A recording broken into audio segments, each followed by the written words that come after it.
Hello there folks, this is Alan recording another comprehensive Magic the Gathering Arena draft video. I was just looking at the quick draft section and it seems like Theros Beyond Death will be over in over a day, so it's gonna have at least a day left to get going, so I thought it'd be proper to give it a final send-off by doing a quick Theros Beyond Death draft. Obviously we all know the AI situation where they don't respect black-red enough and you always end up drafting it somehow, but I mean, in some occasions you do end up drafting another archetype, and Theros Beyond Death is my favorite set for limited in standard currently, so I just think it's fitting to give it a final farewell before we move on and do some more Dominaria. So let's begin. Pack 1, pick 1, Theros Beyond Death. What do we have the fine pleasure of opening today? Right, a pretty strong rare, Mantle of the Wolf. It's also single color, so it's also quite flexible. Don't mind this. Great in the Constellation decks, since you're looking to be pretty aggressive, and it also triggers Constellation itself. But overall, it's just a really powerful card, even if the creature you enchanted on ends up getting exiled. Used to generate two 2/2 green wolf creature tokens, since the Mantle goes into the graveyard. And it's not exiled itself, so Mantle seems like a reasonable first pick. Other great cards include Reynata, called to the hunt, as a powerful creature that can, if not answered early on, it can just enhance any creature that comes in the battlefield with +1/+1 counters. So it's definitely a priority to kill this ASAP. Especially since green tend to have lots of large creatures, this just giving them the extra +1/+1 counter can make them a lot more difficult to deal with due to their high toughness component. So yep, Renata is also good. Staggering Insight is also really scary to play against, especially if you can enchant this onto a flyer and keep up enough mana to protect it. Then you can definitely just run away with the game if this can constantly connect. So yeah, I don't mind the Staggering Insight. Usually enchantments are kind of avoided due to the fact that they lead to 2-for-1s, but in this set, white-blue has a lot of protection, so it's pretty difficult to deal with their threats once the Staggering Insight lands and they manage to untap or have enough mana open for a counter spell. So this is also a pretty powerful card. Entrancing Lyre is very good, and it is definitely very first pickable, and it goes into any deck, so this is also pretty good. And looking at the commons, the best common here is the Omen of the Forge, but I'm not taking it over any of the uncommons. I think Staggering Insight is definitely better than Entrancing Lyre and Reynata, however it does commit you to an archetype right away. And between Mantle of the Wolf and Staggering Insight, yeah, I think obviously Staggering Insight is the most powerful card in this pack, but I think we can still maybe take a less lightly powerful card just to keep our options open, and I definitely prefer Mantle of the Wolf over Entrancing Lyre. I think the choices here in terms of power level, I think Staggering Insight is the most powerful card, followed by Mantle, then followed by Entrancing Lyre, and then Reynata as the weakest out of the four. But regardless, I think I'm just going to take a Mantle. Green is a good color in this set, arguably the second best color. And it's also a pretty powerful card, and it's single color, so don't mind committing to green right away. It does keep our options open, and this is just a really powerful card. So yeah, let's take a Mantle of the Wolf. If this wasn't this pack, I think I would take a Staggering Insight over Entrancing Lyre and both Reynata. So let's take the Mantle. Followed by the Mantle, what do we find? There's a Daybreak Chimera, so maybe we can set up some sort of a white-blue, green-white Constellation aggro deck. I think I like it over Heliod's Punishment. Heliod's Punishment is pretty good in a white-green aggro deck, but you still prefer like Dreadful Apathy or other removal spells over it, since you do give the opponent 4 turns to remove this. But it's a fine playable card. But I think if I'm going to be in a white-green aggro deck, I'd rather just have a Daybreak Chimera as an excellent win condition that can assault through the skies. Other good commons, I do like Sentinel's Eyes. Pious Wayfarer can be pretty good in the white-green Constellation decks. Some decent cards, escape cards like Underworld Charger, Scovos War Leader, if you want to be in a black-red sacrifice deck. But the best common here, I think, has to be Daybreak Chimera. It's just really cheap and efficient to cast if you're already playing light. due to the ability, and yeah, just a powerful win condition. Let's take a Daybreak Chimera. Maybe this time we end up drafting white-green Constellation, and that should be pretty fun. And do we get reward? Well, we got reward of a second Chimera. Definitely going to take it over the Slaughter Priest of Mogies, which doesn't fit in any of our two colors. Another good card I wouldn't mind is Sentinel's Eyes. Transcendent Envoy could be good if you had Staggering Insights and Commanding Presence in your deck, but overall it's pretty lackluster if you don't have those cards. But here, just a second Daybreak Chimera is pretty powerful, and again, White-Green Constellation is a very good archetype that's looking to be aggressive, so it's good to have more win conditions through the skies. I mean, we could have started with a Staggering Insight, and this would have been in a completely busted deck already, but Mantle of the Wolf gave us a lot more flexibility, but we know now we're committed to white for sure.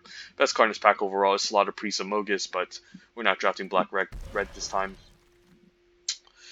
Okay, this pack isn't amazing. Could just take a Glory Bearers as a random ground blocker. Don't hate it. None of these cards are exciting. There's the Scorn Piper for the Black-Red Sacrifice deck. Scavenging Harpy can be a fine way to exile creatures. Devour Memory, decent way to fill the graveyard for escape. Fine win condition in a black-blue control deck. It's really just between Nihilia's Forerunner and Glorybringers, and I don't think Nihilia's Forerunners is so fantastic that I have to take it here. I think the Glory Bearers is at enough similar power level that it's fine, and the fact that whenever another creature controls your control attacks gets the extra toughness is also quite decent if you're trying to go wide a bit. But yeah, we know for sure we're playing white. We don't know what our secondary color is, even though we first picked the Mantle, which is quite powerful. So I'll take a Glory Bearers. Decent ground blocker on turn 4. Can definitely hold off some threatening creatures. And I do see a Elysian Caryatid. Nice 2-drop, especially if you can ramp out your Daybreak Chimeras and Glorybringers and the Mantle of the Wolf.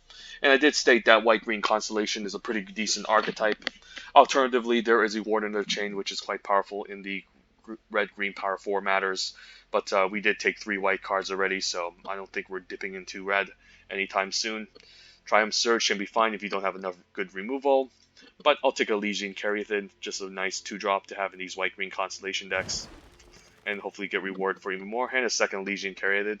Or there's a Loathsome Chimera. Usually white-green Constellation isn't trying to enable escape too often, but it's nice to have a solid escape creature that you can constantly get back over and over, and the Loathsome Chimera is definitely one of them, along with the Voracious Typhon. Our force drops are kind of stacked though, and I would consider Daybreak Chimera a 4-drop in this deck too, unless we pick up a lot of white devotion. A second Elysian Caryatid is fine, but again, I do like to have a nice escape creature at 3, and it's a pretty decent one. Usually white-green doesn't have a lot of escape synergy, and they don't have a lot of escape cards in general besides the Sentinel's Eyes. It's decent to have a decent 3-drop here, and it also hits pretty hard if the opponent stumbles on their land drops. I don't mind a Loathsome Chimera. Otherwise, I think I would take my second Elysian Caryatid or Flicker Fate, but here we'll just take a Loathsome Chimera. Beats down pretty hard. It's a good 3-drop. I don't really like Phalanx Tactics in the set unless you have some heroic creatures like the Hero of the Pride or the Hero of the Games. But I think here we don't mind just taking a Leonin of the Lost Pride as a decent 2-drop. White-green is looking to be quite aggressive, and this trading off for like a Underworld Ragehound early can be quite nice since it can also exile escape creatures. So it's pretty solid. Next is Wardens of more for like a mid-range green deck, which is looking to block, and this is a pretty decent blocker, but we're looking to be quite aggressive in the white-green Constellation deck, so I'll take a Leonin. And, Siona, nice reward. So definitely Red Signals, and Siona is definitely a nice reward for the white-green Constellation deck, although we don't really have too many auras yet. The fact that it can search out the Mantle Wolf, Sentinel's Eyes, Dreadful Apathy can be quite nice, so we're definitely going to make auras a priority. And then, the nice reward is that you can generate 1/1 humans, creature tokens, whenever you attach an aura to a creature you control, so it has some decent upside. If this wasn't in this pack, I wouldn't mind a Pious Wayfarer, which does play very well in the white-green Constellation deck.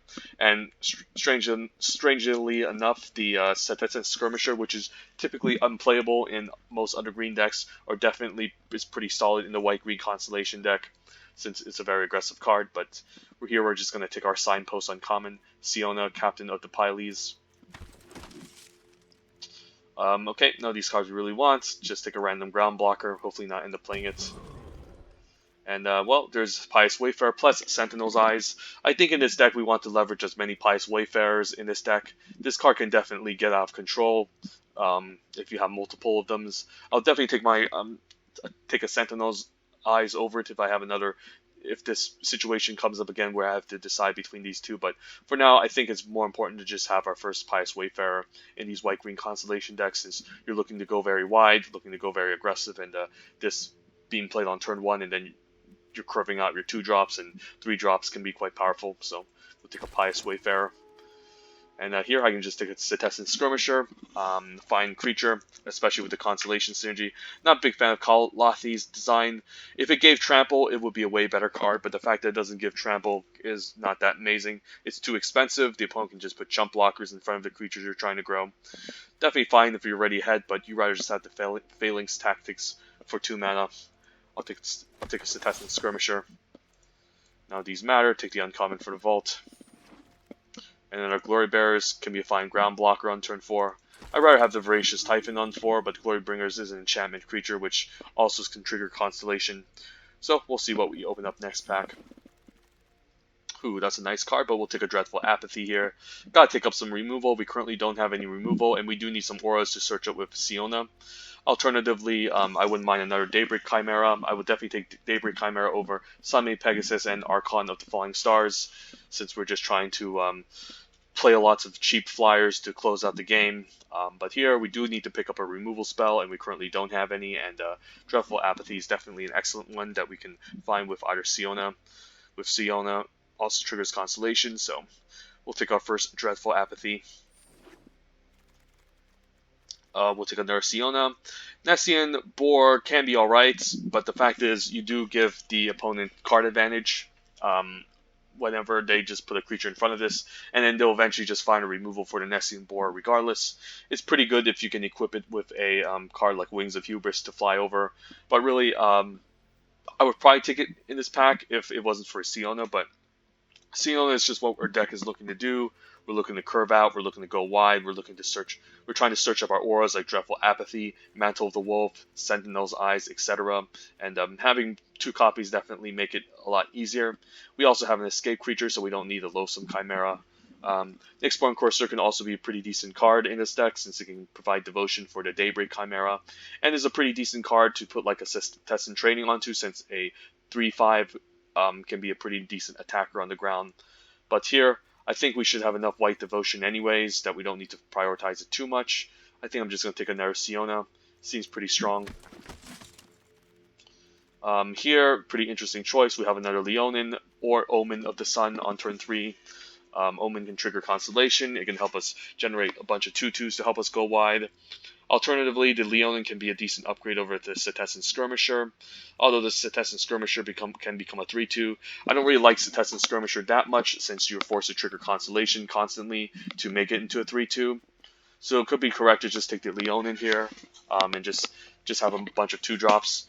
Other good cards include Protean Thaumaturg, but, you know, blue's the worst color. Protean Thaumaturg is a good card if you're ready in blue, but it's not something that's so broken that I need to kind of force blue right away. Pack 1, pick 1, I would probably even just take a Mara's Grasp over Protean Thaumaturg, or Final Death.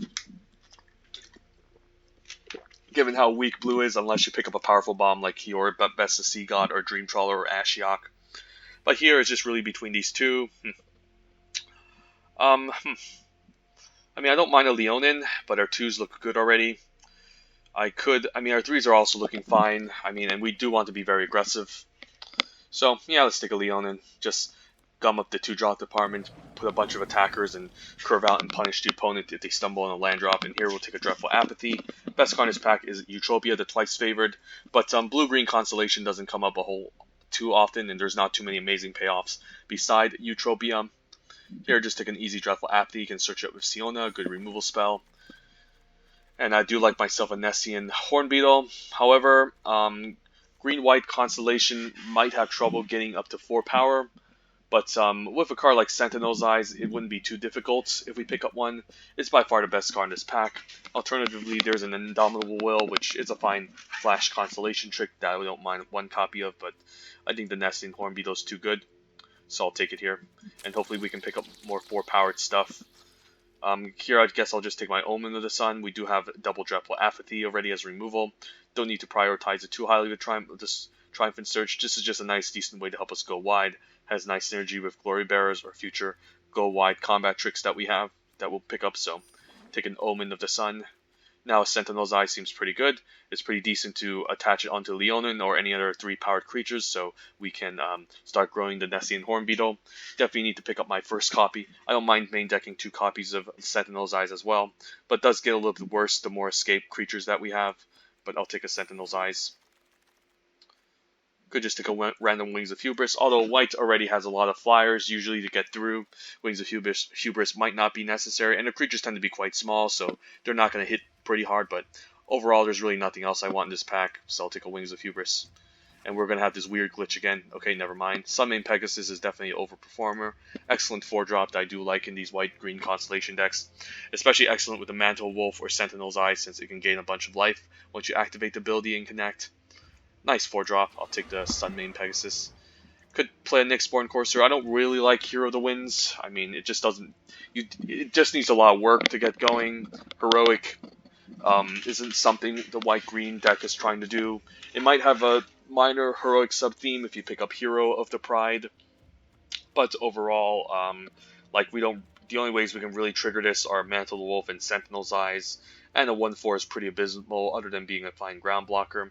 Could just take the Nyxborn Courser. I mean, it does provide a devotion for the Daybreak Chimera, but I don't know, we could just have enough white creatures in the early game, we don't need it, so I'll put in the sideboard for now. We do have an Omen of the Sun to trigger Constellation already, so we'll see. And the Omen of the Sun can also help Scry 2 at the end of Scry 2, so it's pretty decent. Nexus Warden, decent sideboard card against other opposing aggressive decks. And the life gain is quite nice, but we are the aggressive deck, of course. Against other opposing aggressive decks, in the best out 3 scenario, the Nexus Warden is quite good.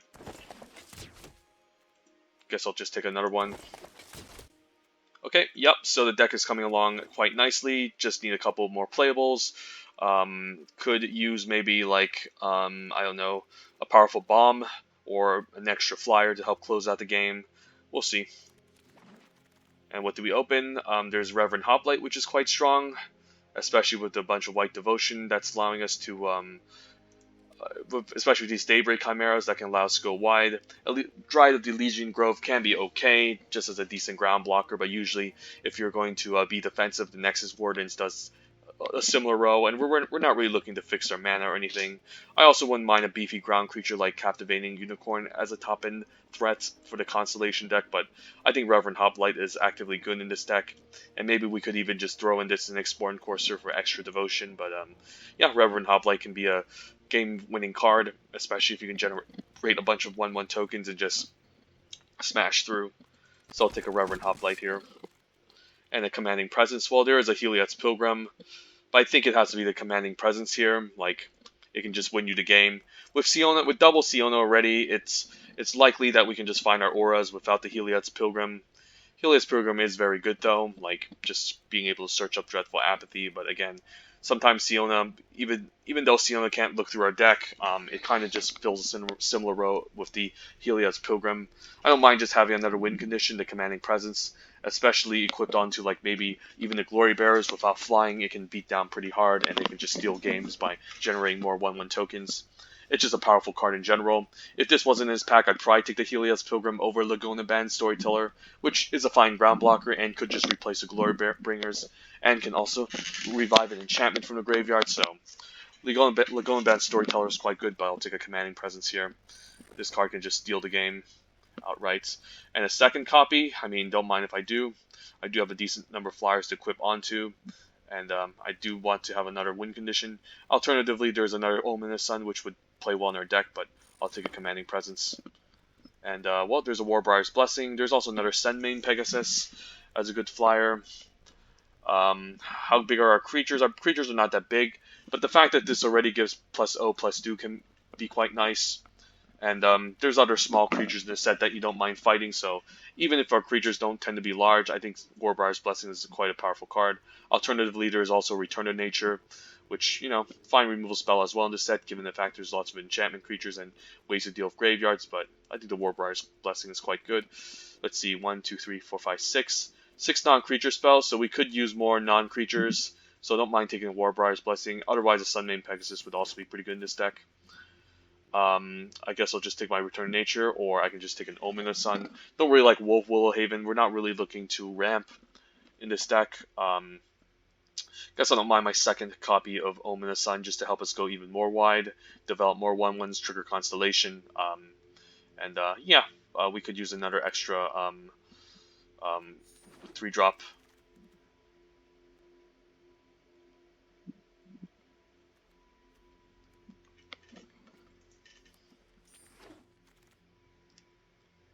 There is a Revoke Existence versus Flicker. I think we want a copy of Flicker in this type of deck.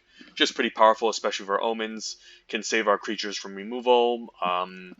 Can Flicker to Dreadful Apathy as a pretty decent combo.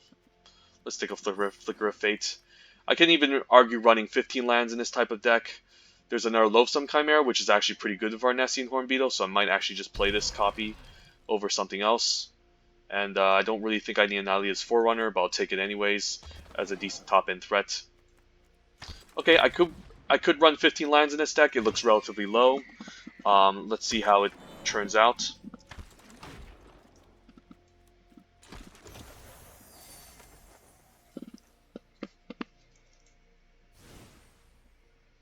Okay, looking at the curve, I mean, I don't mind running 15. Like, there's really not a lot of 5s. The Daybreak Chimeras are almost essentially 3-drops and 2-drops in this deck, so I can just ditch 2 lands, as crazy as it seems. And now the question is, what is our final cut? Okay, so Flicker of Fate could be cuttable. Delesian Carrythid could actually be cuttable since we're not looking to ramp, although we are running 15 lands, so it might just help us out. Setessan Skirmisher is cuttable, but we do want some 2s. Could cut an Omen of the Sun. Could just cut a Loathsome Chimera, although the 4 power is pretty nice for the Nessian Hornbeetle. But although the Commanding Presence can generate a 4/4 out of nowhere sometimes, and a Mantle of the Wolf. So we could just cut the Loathsome Chimera here. Or we could just cut the Setessan Skirmisher anyways. But I mean, with all these 3-drops, I don't know. I mean, we could just cut an Omen of the Sun instead. Like, it does help us go wide, sure. Actually, I guess we can just cut Loathsome Chimera. Like, we do want to trigger Constellation at the very least, and then having Flicker to flicker the Omens of the Suns can be quite nice. Same with the Commanding Presence. Alternatively, I could just cut a Glory Bearers. Like, I know it's a decent ground blocker, but with all these early drops, we could just be okay. I mean, we do need some beefy creatures too. Like, we don't have a lot of ground chonky creatures that can attack past a lot of things if we're playing a low toughness creature like this, a Loathsome Chimera.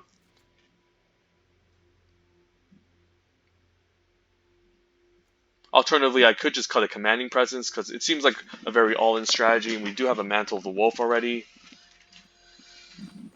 Maybe we just cut a Commanding Presence. I did take another one earlier, but I think with its deck, we're pretty good.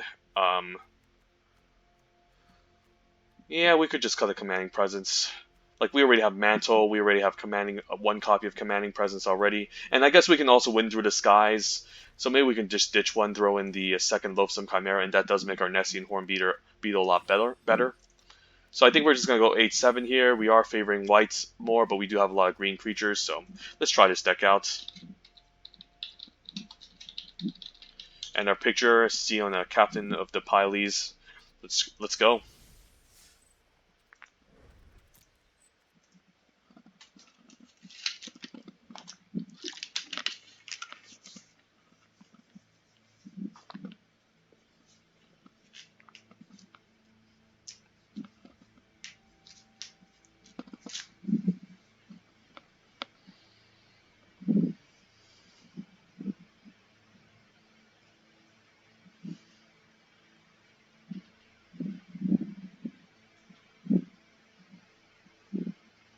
So in hindsight, I think I would have wanted a copy of Heliot's Pilgrim over the second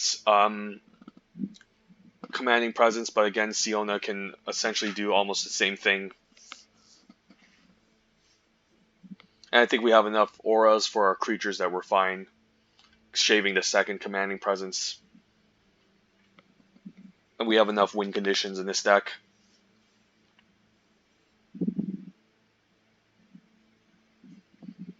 And just having too many enchantments on your creatures can be kind of bad, since it just leads you to a nasty 2-for-1 if you aren't careful.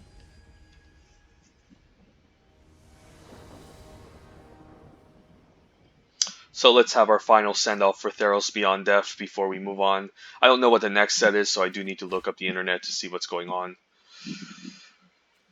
Right, opening hand, we do have a Leonin on turn 2, followed by Omen. Maybe Pegasus Courser can fly over. Seems like a pretty decent keep.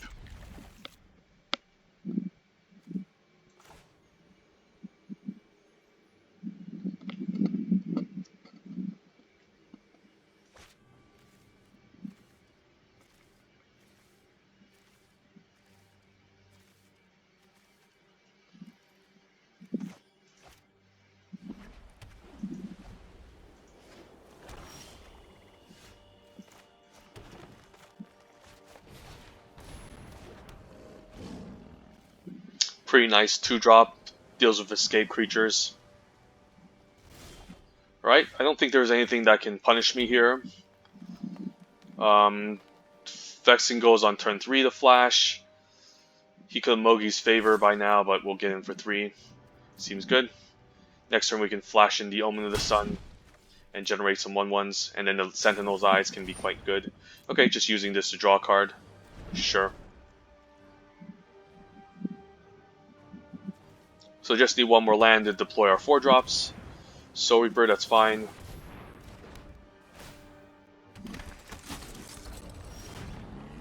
Okay, could flicker end of turn. I guess I don't mind just attacking the Leonin. I could also Sentinel's Eyes on it, but it seems like a waste. I think I'll just attack with the 3/1. And then I could also just sack the Omen end of turn to Scry. Okay, Opponent goes for a trade, seems fine. Even if I put the Sentinel's Eyes on it, it will result in the trade. So I guess I can also exile his Glimpse of Freedom, which actually makes this trade quite beneficial for me. Let's get rid of Glimpse of Freedom. And then now, hopefully the 1/1s can start attacking. If not, we'll scry for a land.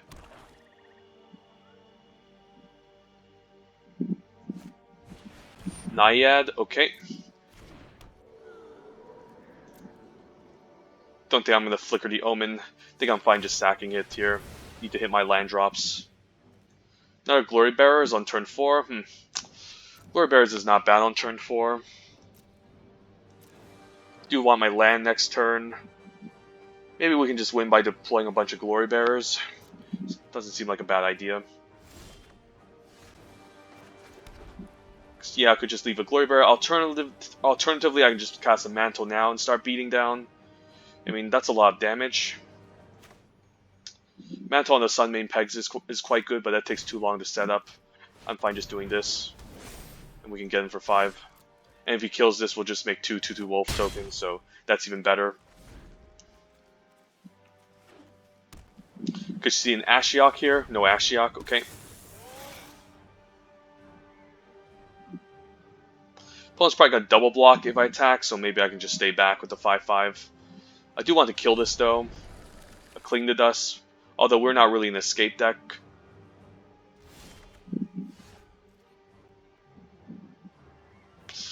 Yeah, let's trade for the 4/4. Otherwise, if he kills our 5/5, it's going to be a bit of a nuisance. I just want to keep beating down. Huh. Guess I don't mind. Huh. Yeah, maybe I'm fine with him attacking back for 4. The Sun main Pegasus can start flying over. He goes back to 11 though, so this is quite interesting. Yeah, he gains back 4. That sucks. Guess he just wants to do that to keep this Gravebreaker Lamia to preserve his life total. Okay, pretty interesting. Could be holding on to a removal spell. Guess I'll move to combat and see what happens.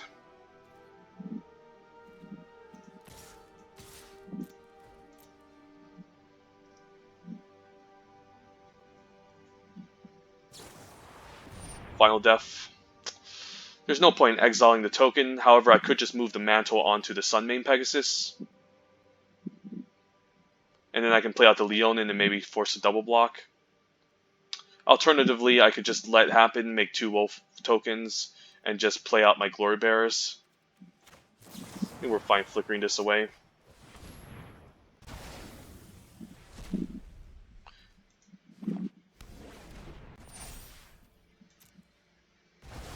And getting him for 6. I could also activate to gain life, but I think I'd rather just play out the Leonin.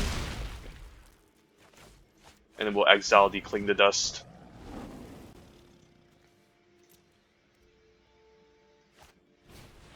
Timuret.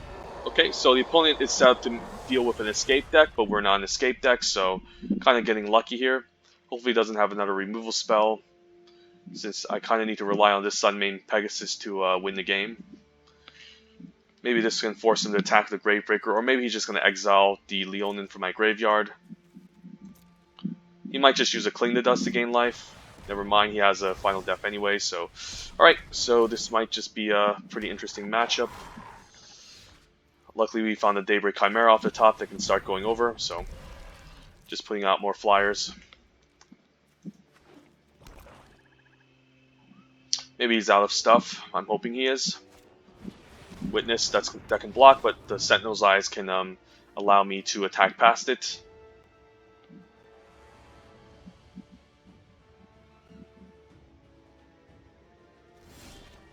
Land is good, so now we can play out the Sentinel's Eyes and then also Glory Bearers. He's holding priority to Cling to Dust. I mean, with Timuret, we can attack him for 4.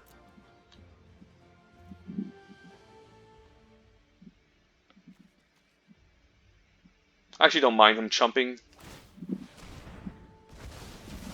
I have no ways to get back enchantments from the graveyard, so I'm fine with this. And now Glory Bearers can be a pretty decent ground blocker. So he needs to top deck something good, otherwise he's forced to chump with the Witness. Or exile his own graveyard. Okay, he's forced to attack, so don't mind putting the 3-1 and the 1-1 in front of it. He does need to gain life.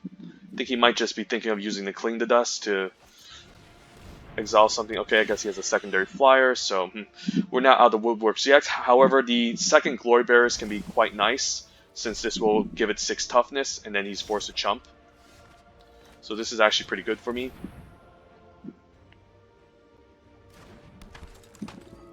So now I can move to combat. This can gain 2 toughness, so that's quite nice. So he's forced to chump with the Scavenging Harpy and use the Witness to scry end of turn. And hopefully no more removal spells off the top.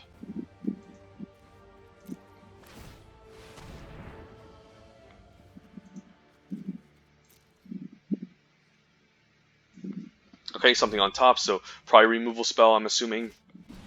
Ominous Sea to draw. Never mind. Hopefully no more Final Deaths. Saw 2 of them already. Could have 3 of them. You never know. Black does run a lot of removal. 2 on the top, okay. So he found something here. Sure, maybe another chump blocker, a removal spell. Kraken. Okay, that's a good card, but I don't know if you should keep that on the top at this point. Because he's forced to chump with the Witness, and we do have yeah, he's forced to chump with the Witness now, and he doesn't have a way to deal with this flyer. Okay, even 15 lands you can flood. Let's move to combat. Attack.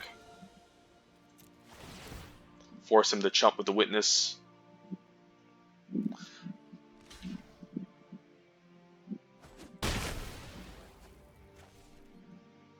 And he's going to use Timuret to exile his own graveyard at the end of turn, so quite hilarious. Wondering why he didn't exile his own graveyard, because he needs life. So it's kind of questionable what he's trying to do. I guess he's just going to use his own Cling to Dust to exile his own graveyard to gain life. I don't understand this. Or he's just going to sacrifice the Omen.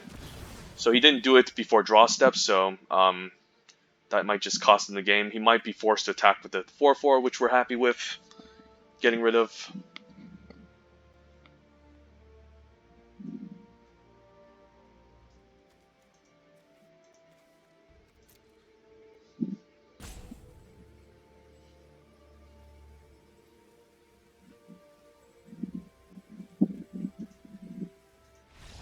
Alright, that prompted concession. Sweet. So, yeah, 15 lands. Our creatures are small. They vaporize quite quickly. So, in the late game, if we end up drawing a single land, it's almost like it's game over. So, we're kind of an all-in deck trying to get in with the flyers. So, in that case, Commanding Presence is quite good, but only with the flyers now that I think about it. So, yeah, I think this is good. Let's keep this up.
Okay, so the next draft set will be quick draft, of course, at 2021, so it's not going to be anything interesting. I guess we're just going to do Dominaria then.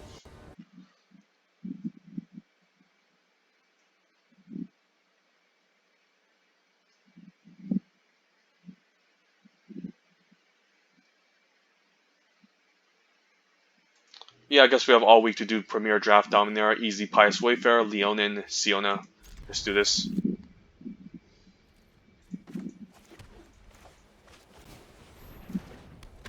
This is going to be a pretty disgusting curve out. Another blue-black control deck, maybe Splashing Blue. Hopefully Siona can find us a nice removal spell, or another great aura off the top for us.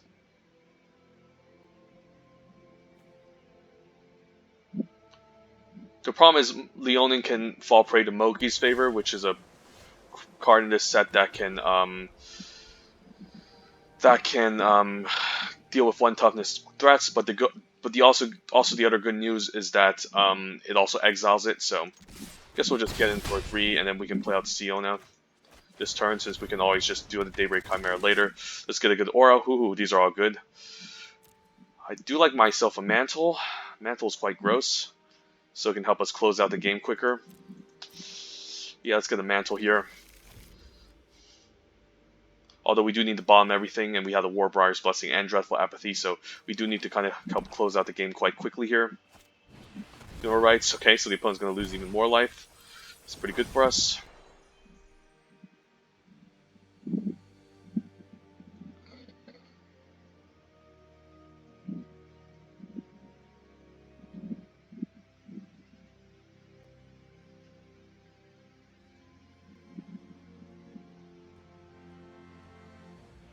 Let's say he has a removal spell next turn. I guess he doesn't have Final Death. He could have Drag to the Underworld next turn.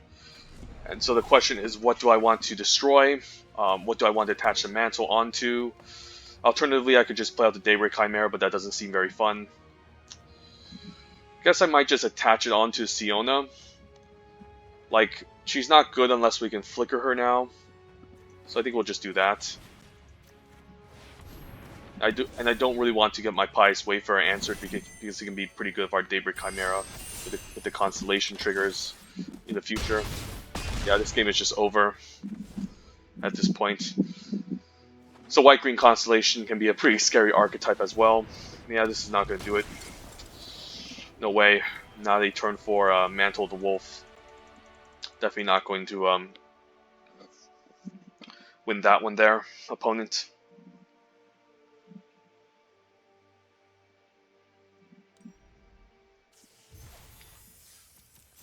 Alright, 2-0.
Okay, opening hand, pretty decent keep. Setessan Skirmisher, Omen, Loathsome Chimera. Man, with 15 lands, we still have a pretty good curve sometimes.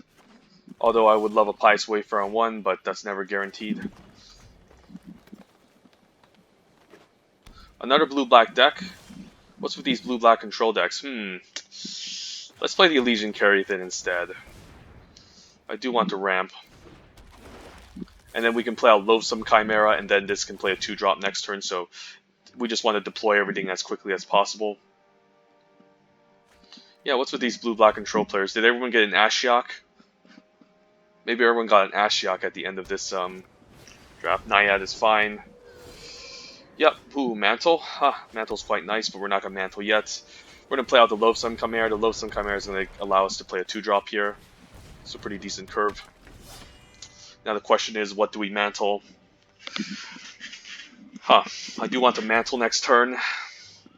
Alternatively, I can just play out the Dreadful Apathy and the Omen of the Sun. Lampad is quite annoying. So now what? How do we get punished here? I don't really want to use Dreadful Apathy because he can just sack in response. So I think this turn is just Mantle, and the question is, what do we Mantle? I think we just want to Mantle maybe the Setessan Skirmisher, and then attack with both, and then if he trades off for the Loathsome Chimera, we can eventually get back. So I think we're just going to try that. And, well, alternatively, I can enchant the Loathsome Chimera, but I think I'd rather just have it on the Skirmisher. I mean, this will become an 8-powered creature, so it's going to be pretty difficult for him to deal with unless he finds a Final Death off the top. Alternatively, this will be a 6-powered creature. But, you know, I'd rather have this get exiled than Loathsome Chimera, so I think we're going to put the Mantle onto the Setessan Skirmisher. He could also have a controls... I forgot, he could have a counterspell. Yeah, I'll deny Divine here. That's bad for us. Guess I can just attack with a Loathsome Chimera at least. Maybe prompt a trade. And then we can get this back from the graveyard eventually. Yeah, I forgot this gave a discount. Maybe I should have played around it instead. So that was bad. This game is probably going to take a while for us to win now. Hopefully he just plays a random ground blocker that we can enchant with the Dreadful Apathy. We can also attack with the Setessan Skirmisher and use the Omen of the Sun to flash in to ambush.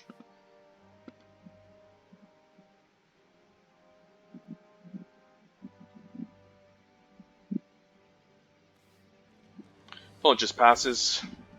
Okay, do we just fire off the Dreadful Apathy now? I mean, it's really not a bad idea. And then we also have access to Omen of the Sun, so let's do it. I mean, we have a second Dreadful Apathy anyways, so I think I'm fine with this. And I think I'll just attack the Setessan Skirmisher because I think there's a Vexing Goal that's going to come in to swoop down upon us. And then we can use the Omen of the Sun to get out of the way. Never mind. Well, that is a turtle. Guess the turtle is going to hold the fort for now. Sure.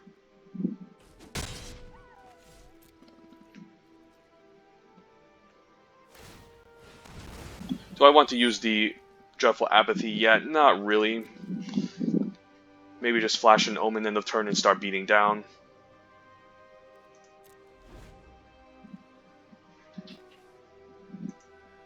The Mantle getting countered really hurt. Shoal Kraken, that's a pretty good, decent target for us to get rid of as well with the Dreadful Apathy, so...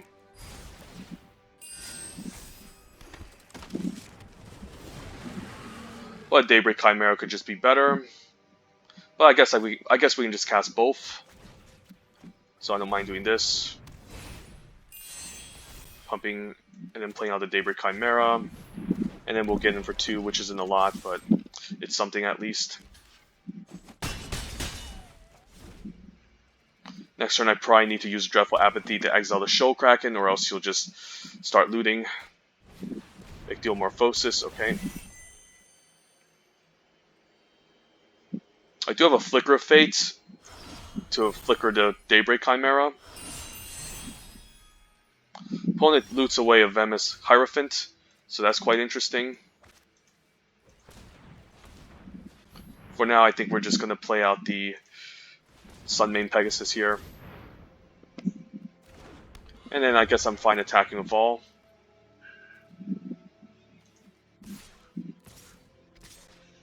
Getting in for 3 is decent. Hopefully there's nothing here. Omen, okay.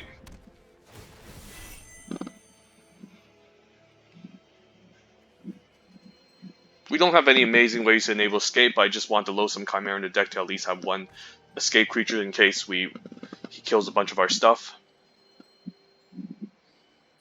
But I'm definitely going to exile the Show Kraken here next turn, and then sacrifice the Omen potentially to Scry 2. It is only when it enters, so we can always just exile this Devour Memory. Okay, can help fuel his graveyard. Pretty decent creature. But the Glory Bearers is quite nice. Guess we'll just play out the Glory Bearers instead. And then we can also activate the Sunmane Pegasus. Okay, let's activate. And let's just attack him for 2. There's really no need to attack the 1/1s because he can mill, he can self-mill, and then just trade off for a 1/1.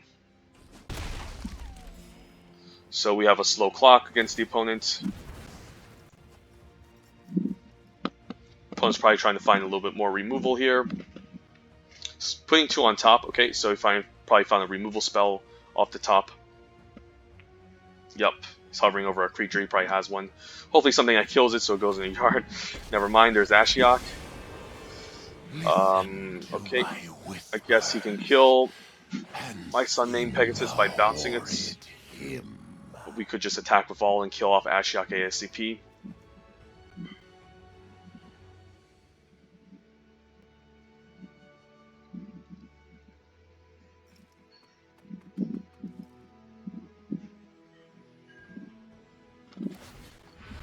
Okay, I mean, alternatively I could just race him. So, now what? Let's say we send all at Ashiok. He has a lot of blockers open. Yeah, he just have too many blockers up. So maybe this game is just about winning in the air and killing him outright. Huh. I could also just attack with Glory Bearers, but he has a 0/5. So let's say we attack with all. He blocks here, he blocks here, he blocks here. Yeah, it's not enough for Ashiok. So I think we're forced to just use the exile here, and then end of turn we can sacrifice the Omen to Scry 2. Yeah, let's move to combat. We can't kill Ashiok here, so might as well just try to race him.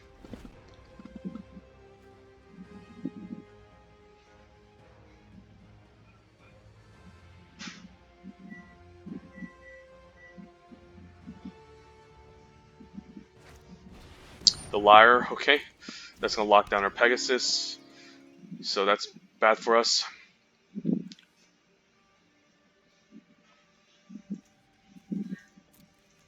Getting our Mantle counter was bad enough, but now he gets to counter our Sunmane Pegasus.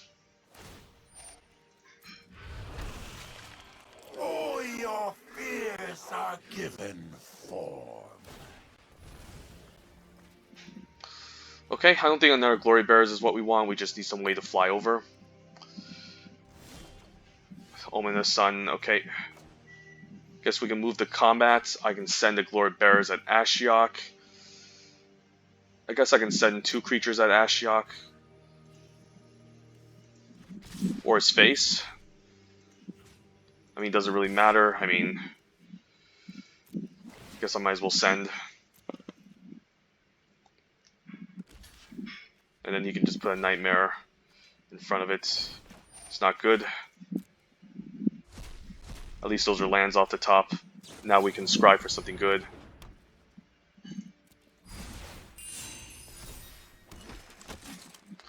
Okay.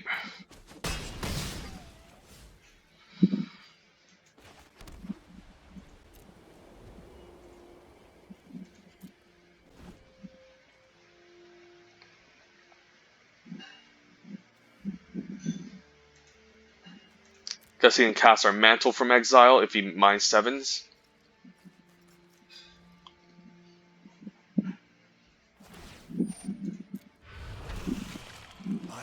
Just like everyone has an Ashiok.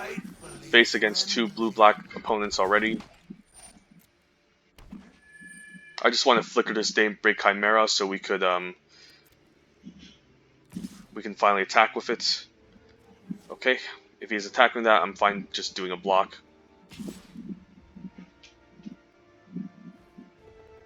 I guess he can activate this twice. Okay.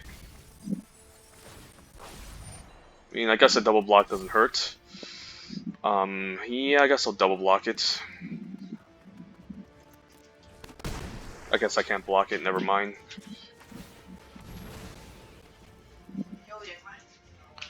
Warbride's Blessing. Don't think that's going to do anything. We'll just bomb both.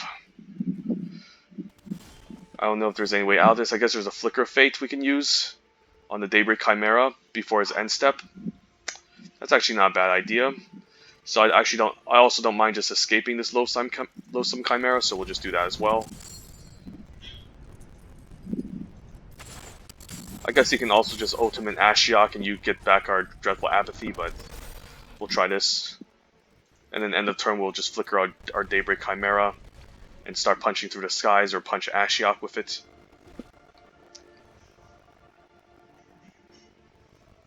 Guess we might just have to punch Ashiok, otherwise he can just activate the ultimate, which we don't want. Eventually he can just exile our whole entire deck though, if he keeps making these nightmares. So I gotta be careful here.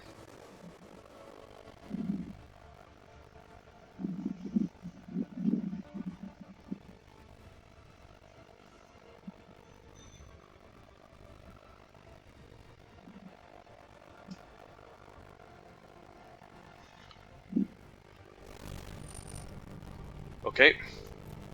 I actually don't mind him using this, because I can now kill Ashiok with the Daybreak Chimera end of turn. Okay. We can chump that. I guess he's going to make that unblockable. Alright, so I guess we're going to have to... Sure.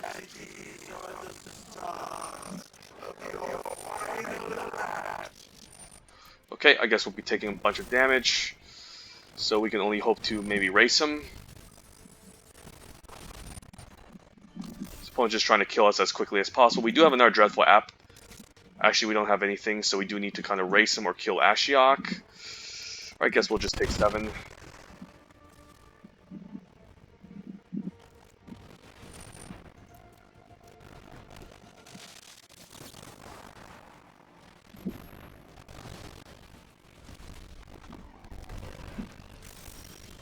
And I guess we do need to kill Ashiok now. Okay, let's take him out.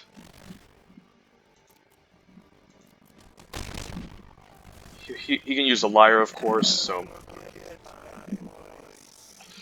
this is gonna be this is still going to be pretty difficult, since this 6/5 will be pretty difficult to race. He also has access to a Lyre, so I don't know if we can win this.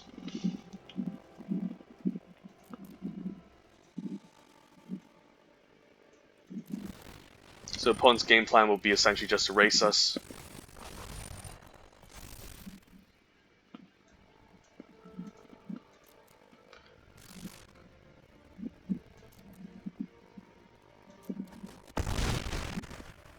Opponent can activate twice next turn and kill us.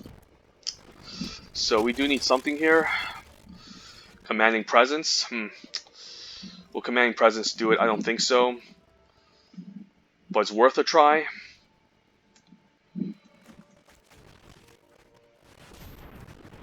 I guess he still needs to activate this a couple of times in order to kill us, so let's just get him for 5.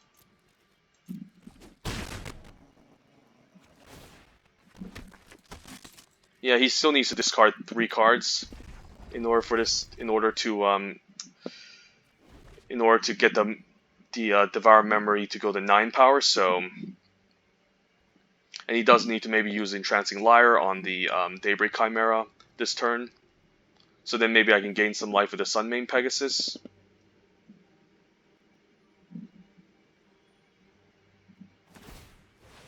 Okay, so the opponent is just going to try to go all in. But we do have enough blockers, I think, against the opponent, maybe. He can use this to 7. Next, I guess we can gain some life back and attack for lethal if he isn't careful here. I think the opponent might have messed up. I don't know what he's thinking of, because we're 1 off from lethal. So I guess the Sentinel's Eyes off the top will win us the game. At least he has a flash trick that he's going to use with his stinging lionfish.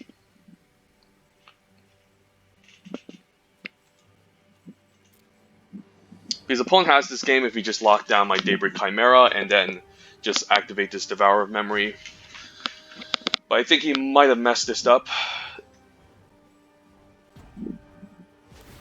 Okay, so he's just going to Alpha here, but we do have enough blockers to deal with him. So we can afford to take 7. He's only going to attack with a 7/6. I don't really agree with that. I guess we can just get in for lethal now. 1, 2, 3, 4, 5, 6, 7, 8. 1, 2, 3, 4, 5, 6, 7, 8, 9. Okay, so I think we won this game. I'm not sure what the opponent was thinking, locking down my Glory Bearers.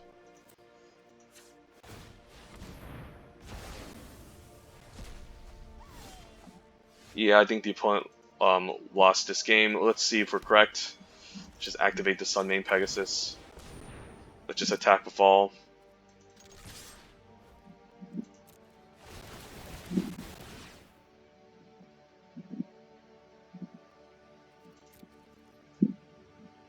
One, two, three, four, five, six, 7, 8. 1, 2, 1, 2. We'll see. I guess he has enough blockers, so never mind. I got too overconfident.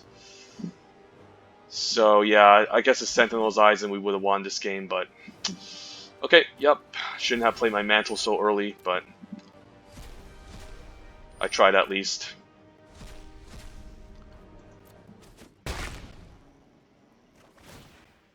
Wish that 1/1 soldier had haste. Yeah, good games. Pretty close matchup. The opponent almost misplayed. If I had Sentinel's Eyes, I would have won. But, yeah. GG's.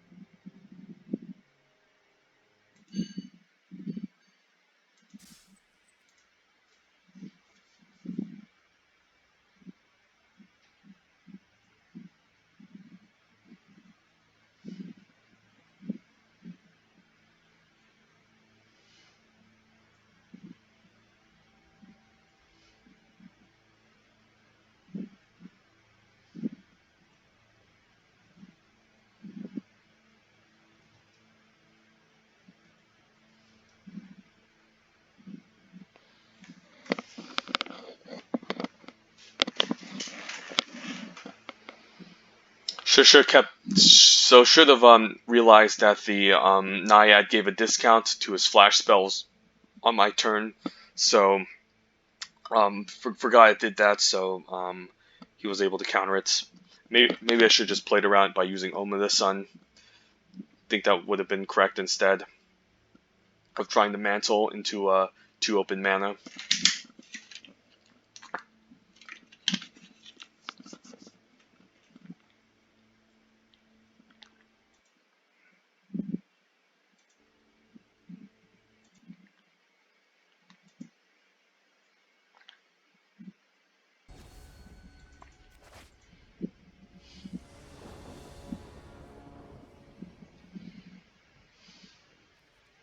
Wait, Pious Wafer on 1, Siona seems good, and Mantle.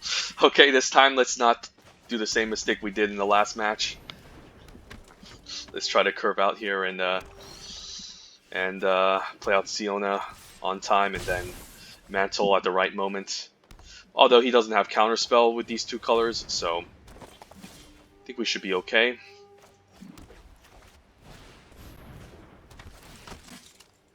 Ooh, Sentinel's Eyes, but we have to bomb the rest of these. They're fine bottoms. I do hate missing on a Daybreak and Flicker, but so be it. We'll take a Sentinel's Eyes here and we'll just pass. Next turn we can play out the Daybreak Chimera, and if we get another Plains, we can... Okay. Just a 3/3, nothing special, nothing amazing. Okay, Plains is good, so we could Mantle now. Alternatively, we can play out the Daybreak Chimera. So let's say we Mantle now onto Siona, make a 1/1. He's forced to find removal for Siona, or he's just going to take a million damage. But he doesn't have access to Final Death yet, and he might not have Drag to the Underworld, which is an uncommon, so do I risk it here? I think I risk it. Just too good. Yeah, you can't really deal with 7/7 on turn 4.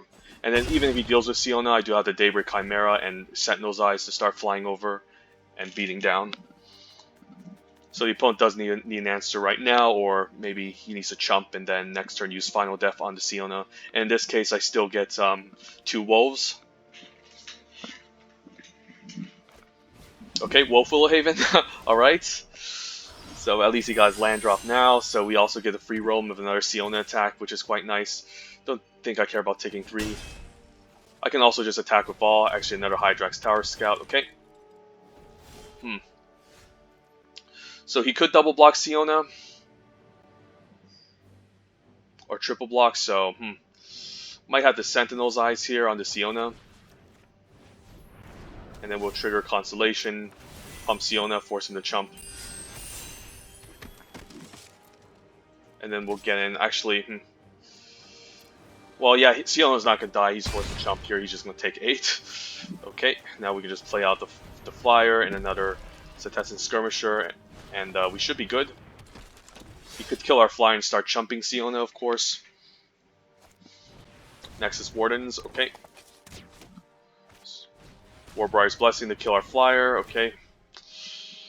This is going to be quite annoying.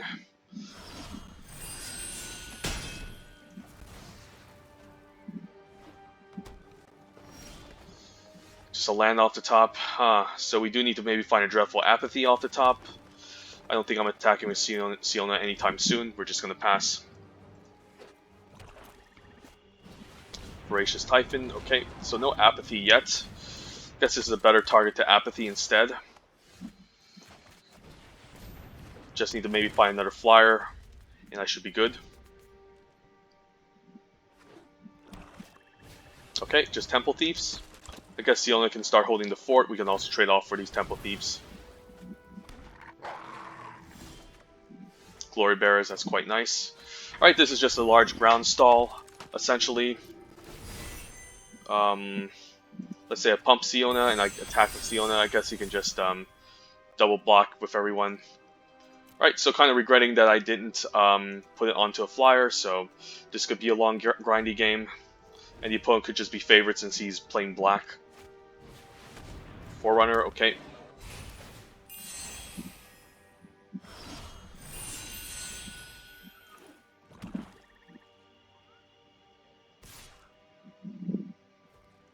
I guess I don't mind just trading here.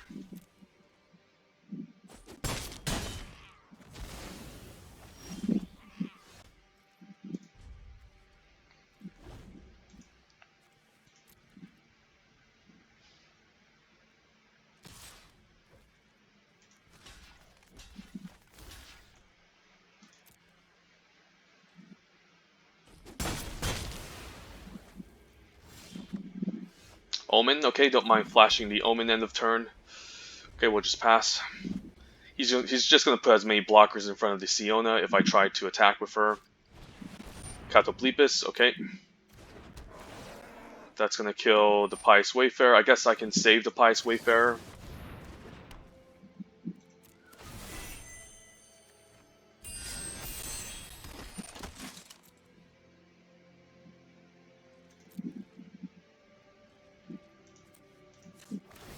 So the Flicker is at the bottom of the library, so there's a Dreadful Apathy. We'll take that. Do I just use it now? Probably not. We'll just pass. Maybe we need to use it on the Nexus Wardens instead to maybe fly over and win.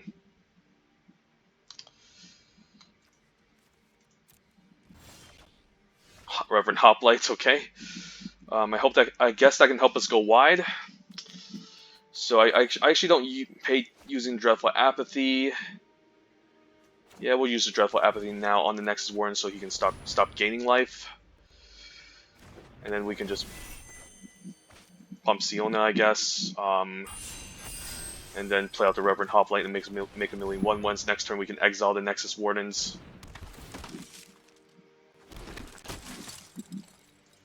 Because I do need to kill his Nexus Wardens so then my flyers can maybe get across and I can put them on the clock. Pray Merchant, okay. Well, that's not as bad as a Constellation trigger, but actually that's just as bad. So we'll just keep up land, let's say go. Maybe we shouldn't have played out land. But we're in decent shape. Well, that's just game over, right? But we can still block it. Sure.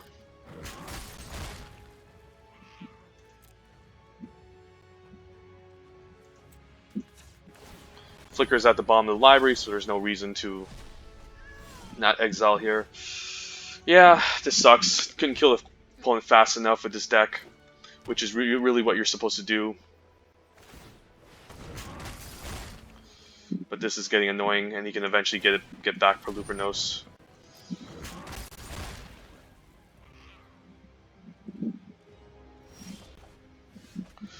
Alright, at least he can't fight off my Sun main. Okay. And then hopefully he doesn't have an answer to Sun main because I do need a flyer to help close out.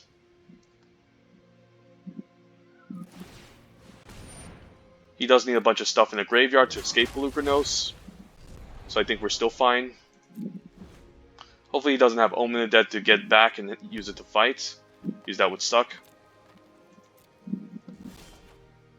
Another Glory Bearer seems good.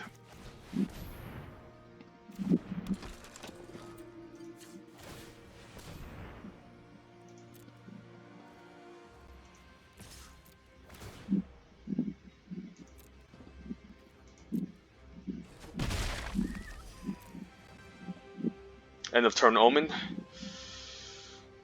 What's going on? Okay.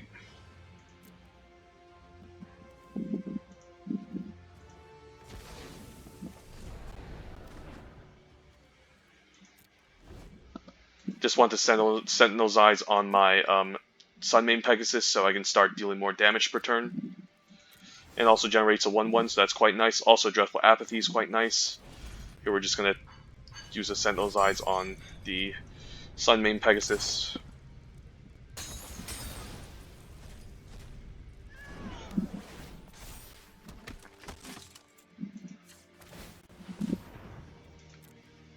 And I'll just save the Dreadful Apathy for something scarier. Or another flyer or reach creature that's in the way.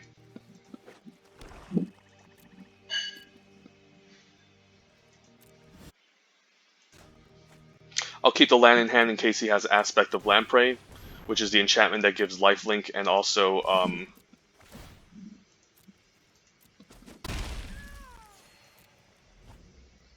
which is the enchantment that also gives lifelink and makes me discard 2. Nightmare, okay, sure. Guess I'm forced to fire off the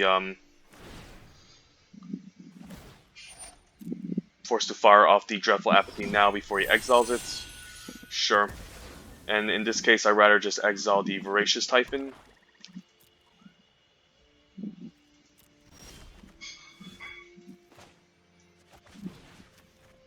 The question is, should I attack with Fall?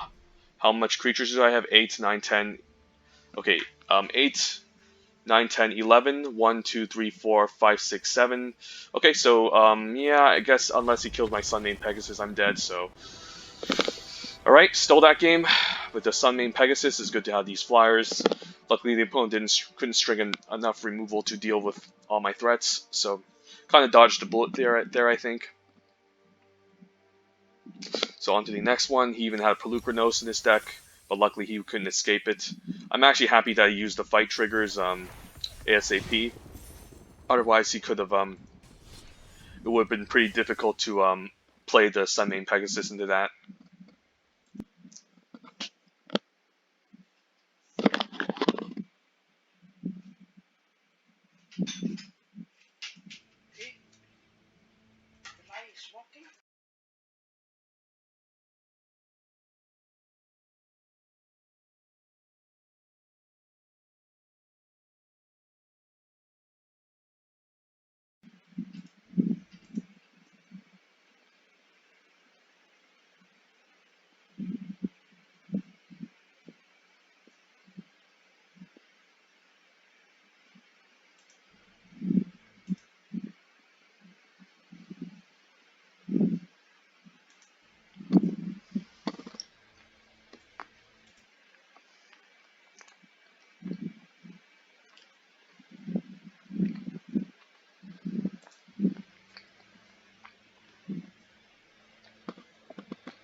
Okay, well, Elysian Caryatid, double Leonin, seems okay.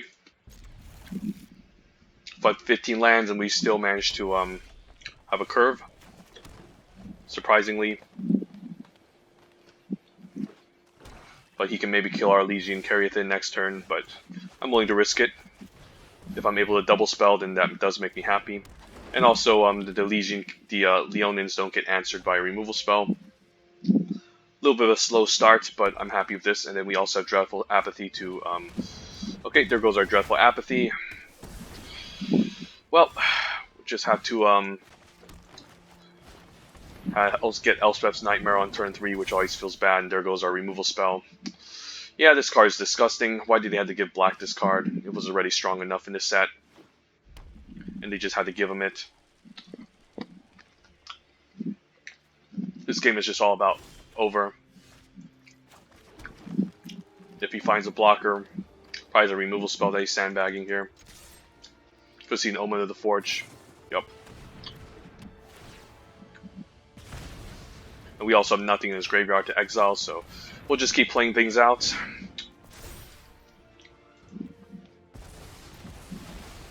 I mean, you never know. The comeback could be real. The opponent could flood. He might not have anything amazing in his hand, but a bunch of lands. It's possible. And he might be forced to fire off like a Final Death against this Leonin.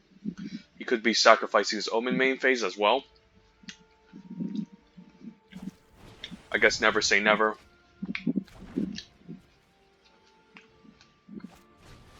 There's a Blood Aspirant. Pretty annoying card. Hey, we could mantle on the Leonin. That doesn't sound like a bad idea.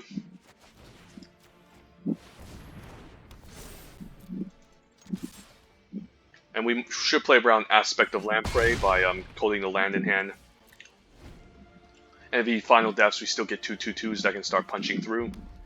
So we're not in that bad of a shape. Nightmare Shepherd, okay. Scary card. But even if he double blocks, I'm totally fine with trade. Let's move to attacks. Maybe force a chump, or if he's going to take it, I'm still fine with that. Guess he's just going to make another Blood Aspirant, so he's just using this to chump and buy time. End of turn, I think I'm just going to flash in the Omen, since playing out the Reverend Hoplite is essentially just the same thing. So we're just going to pass the turn here. He could have an Aspect of Lamprey. We have to keep that in mind. We can ditch the Forest and maybe the Hoplite. Let's say he kills this, then we're just going to get 2 Wolves, which is okay. And then maybe we can deal with this Nightmare Shepherd later. I mean, the opponent's down to 6, so the comeback is real. He Elspeth Nightmares us, gets rid of our Dreadful Apathy, and now we swing back with a Mantle.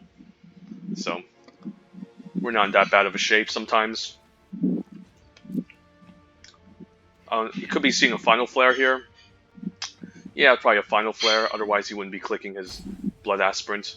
I'm wondering why he doesn't use the Omen of the Forge to Final Flare, because this can grow into a 2/2. Okay, I guess he has another removal spell lined up. Sure. that can deal 4 damage. Maybe an Iroh's Blessing. I think it's an Iroh's Blessing. Yeah.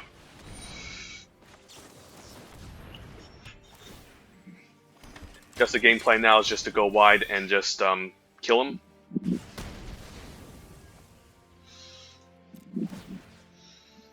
Let's get rid of this annoying card. This is the card that might have just cost us the game. No planes. If I attack with fall, I can put him down to 3. I mean, this could just be the turn where we do it. Yeah, this could just be the turn where we do it.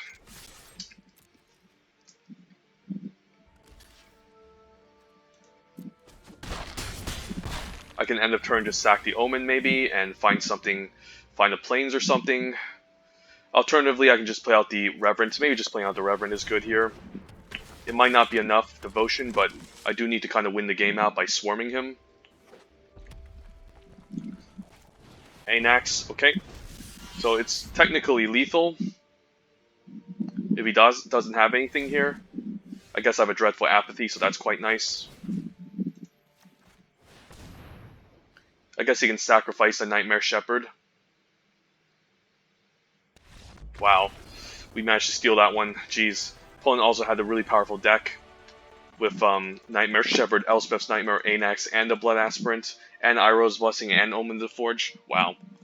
Even throw a possibility to loot, and we managed to steal the game. Mantle definitely the MVP of this deck. So never give up. Even though you can be far behind sometimes. Just overview of this deck again. 16 creatures, yeah, I like 16.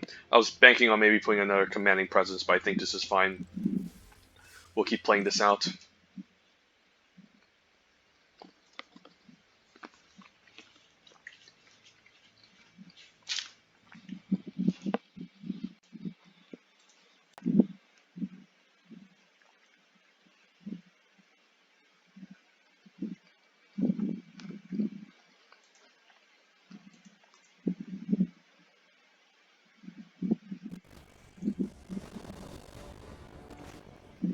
Even you can win against superior decks. Never give up. Okay, Horn Beetle, not bad. We do need a 4-power creature to grow this, but this is a pretty decent keep.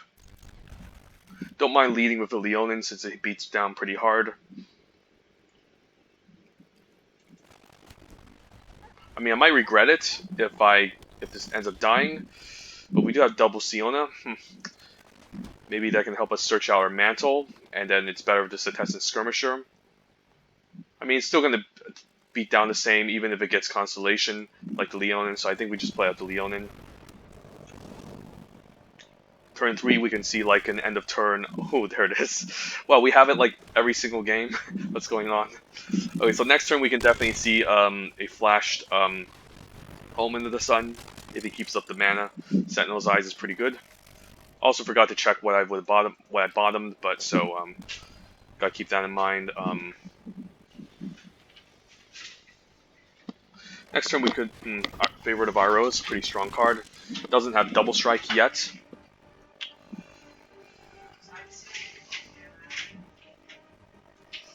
Let's see, what can we do here? Could just Mantle now. Alternatively, I can just play out my 2/2-drops and just attack with both.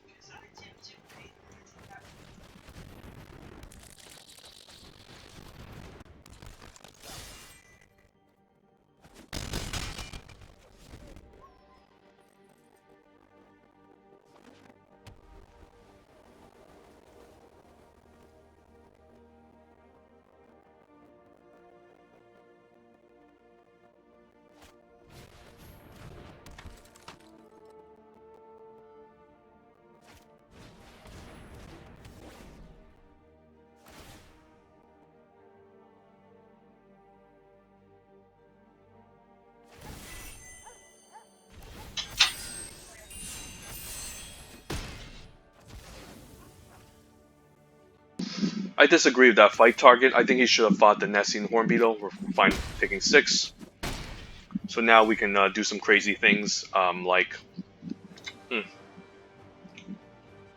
Mantle of the Wolf and Sentinel's Eyes. Seems about right. Does it really matter? Guess it doesn't matter.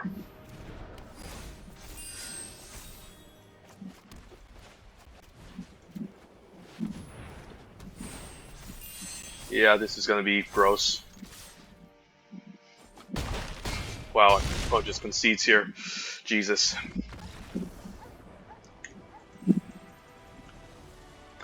I think he should have killed the Nessian Horn Beetle. I mean, but I guess a Siona would have made 1/1s. That could have chump blocked, so really there wasn't any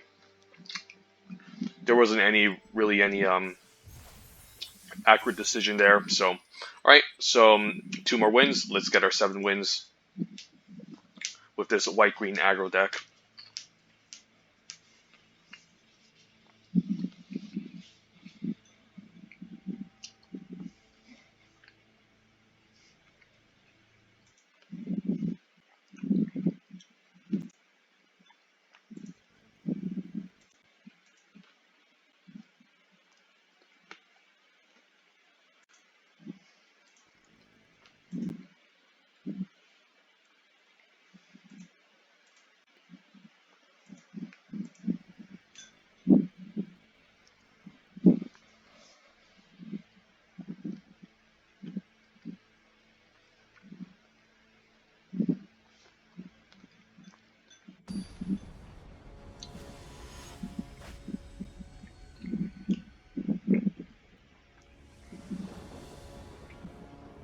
Opening hand seems okay. I mean, we have 2 insane enchantments, but we have no early creatures. I guess we can hope that we can draw a 1 or 2 drop here, and this hand will be good. I'm willing to risk it. Opponent's playing black. Okay, so that's a skirmisher, not bad 2 drop. And then once we get to turn 4, we can start loading up our enchantments and beating down. We even have a Setessan Omen of the Sun on turn 3 to help with that. Now the question is, do I play out the Loathsome Chimera?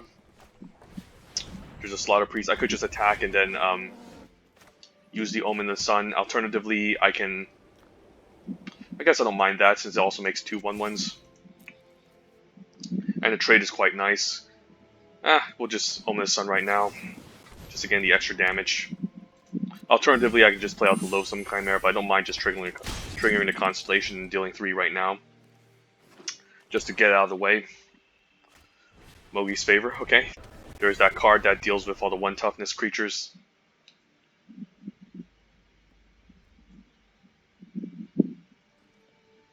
I could see an Omen of the Forge if I try to equip my Mantle, so I think I'm going to just play out the Sunmane Pegasus here and pass.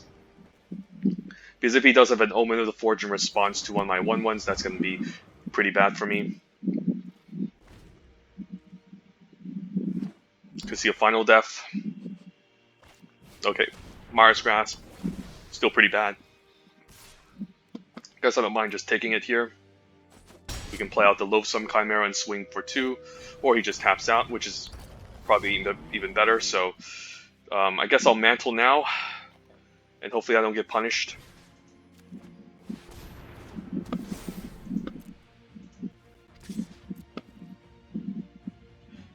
I guess I also don't mind playing land, but you could have Aspect of Lamprey. Like, if we do top deck another land, we can Loathsome Chimera and Dreadful Apathy next turn. So I think I'm going to risk it. Aspect of Lamprey usually isn't that much of a popular card.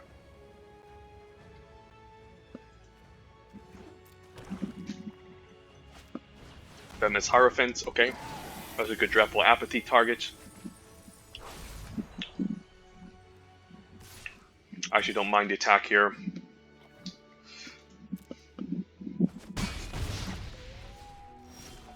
And that's nice, land off the top. Well, Apathy here. Of course, he has a free sack target, but we can get him for 6, and then we have a 1 turn clock. And then we can also play out the Loathsome Chimera, which we can eventually escape.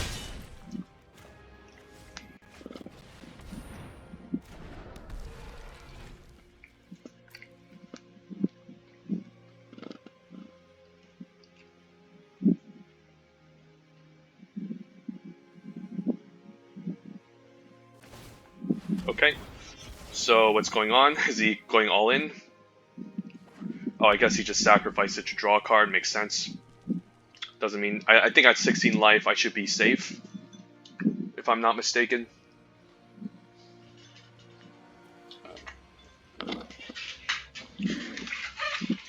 I think he's holding on to an Omen of the Forge.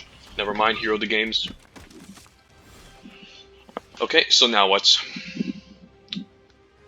I guess I don't mind trading with the Mantle of the Wolf, and we can Commanding Presence the Loathsome Chimera, or the 1/1. Huh. Guess I don't mind Commanding Presence the 1/1. And then we can attack with Ball, and he's forced into some awkward blocking situations. Yep. Alright, so currently 6-1, and off to the final boss. Let's do a complete overview of this deck.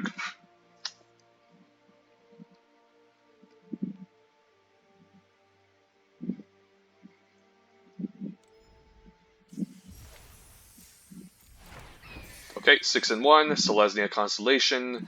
What is this deck about? White-green in Theros, and white in general is looking to be very aggressive. And then this archetype, being white-green, is trying to enable the Constellation mechanic consistently to pump the creatures up, or it's trying to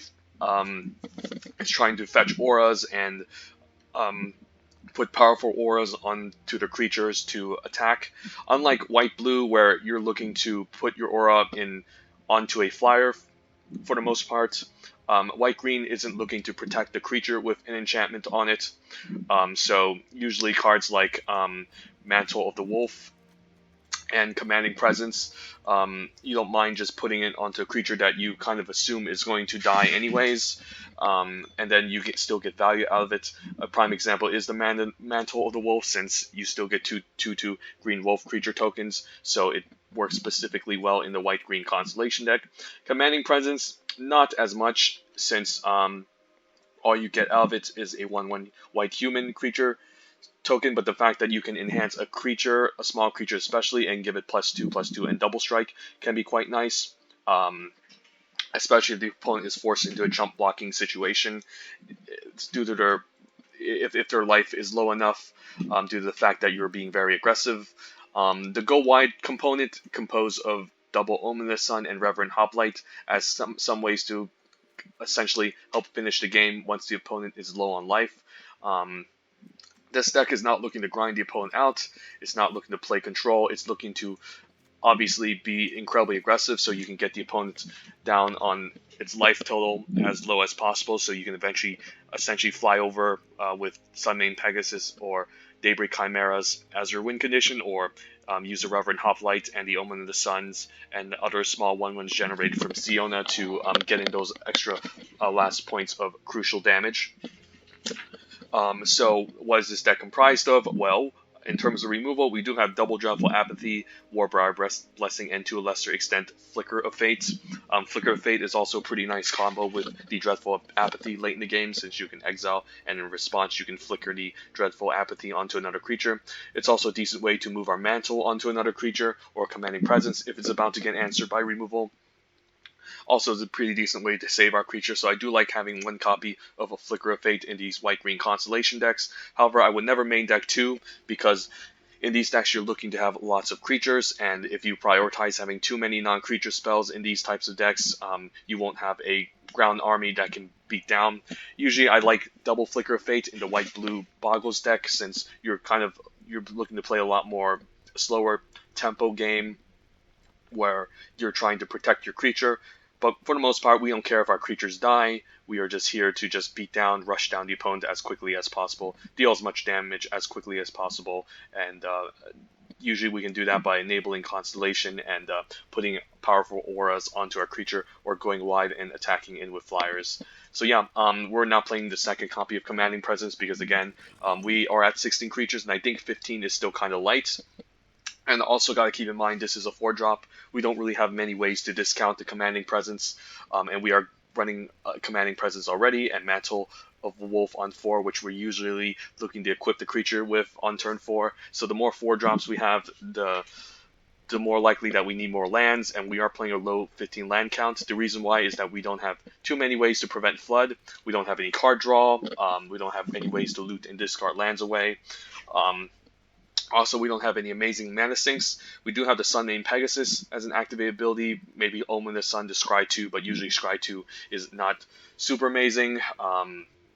So most of our creatures are going to end up dying for the most part. And if we just draw the extra land, the extra 16th land that we draw could be crucial in the late game, since that land could have been like a spell or another creature that could have help us, get in for the final points of damage. So overall, even with 15 lands, our deck managed to curve out perfectly. We do have a really low curve with Pious Wayfarer, a bunch of these 2-drops. To a lesser extent, since we're running 15 lands, we are also running the Elysian Caryatid, which can also help us ramp and double spell, which can be quite nice at times. The Daybreak Chimeras do not really count as 5-drops. They're more like 3 or 4-drops in this deck, given that we do have a decent number of White Devotion. And yeah, we only have a couple of 4s and then a single 5-drop, so I think it's logical to go 15 lands. We're also running double Loathsome Chimera. Usually one is enough, but with 2 of them, maybe it has nice synergy with the Nessian Hornbeetle, and it's a pretty aggressive creature if the opponent manages to stumble on a land drop, or they're forced to trade with this. It can actually help you trade up. It's also fine to have, a nice escape creature that you can get back from your graveyard in these Constellation decks, even though the main priority and focus isn't escape. It's always good to have a copy of these. One single Sentinel's Eyes, exiling 2 cards, I think isn't enough for a good escape card. I think I think having like an extra creature like a Voracious Typhon or Loathsome Chimera can just be nice. And we're also playing 2 copies because, again, it's quite nice with the Nessian Hornbeetle if that combo does come together. And it makes it more likely that we find one of them at least. And usually they do end up like half and half. One of them could be on the top of your library. I mean, in the beginning of your library, and then the other one like midway or late game. So I do like the Loathsome Chimeras.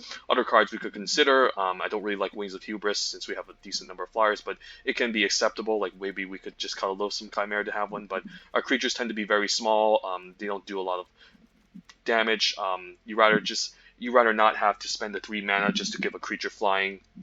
You just rather beat down and just get in and trade off and just attack in the early game. So Wings of Hubris could be a little bit mana intensive in our deck. There's not Leah's Forerunner, but the problem is that we don't have too many large creatures that can trample over.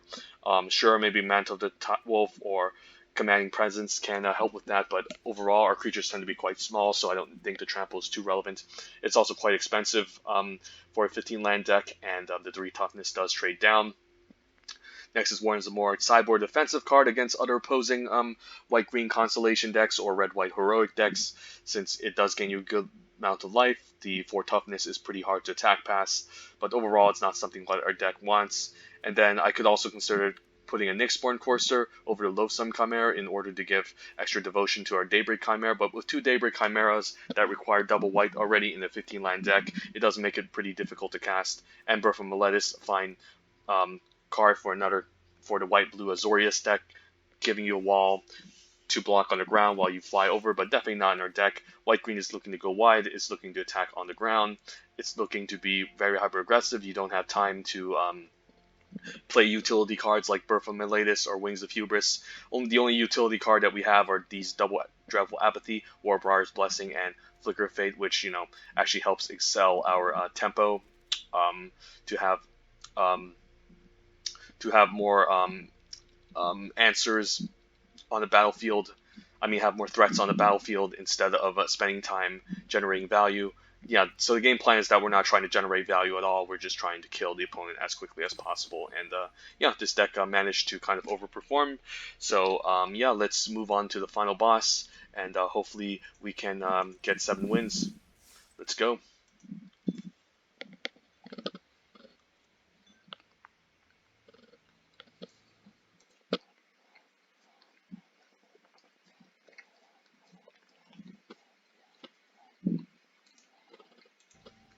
And with 15 lands, we haven't had a game where we got mana screwed.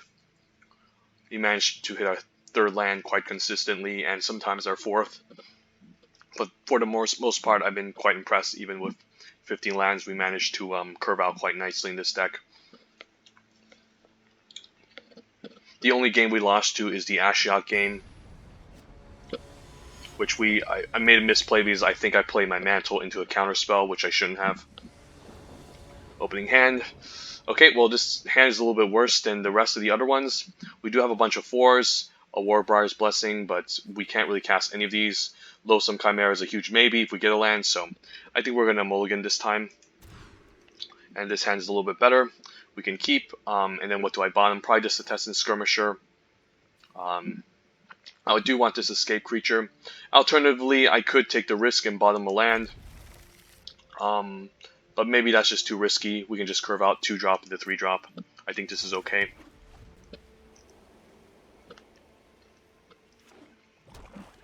So even if you use Mogi's Favor on the Leonin, we still get to exile it, so I don't mind just playing it out. Our deck is pretty weak to 1 toughness, things that deal with 1 toughness. So we have to keep that in mind. You can see a Mars Grasp, anything here. Mars Grasp, okay.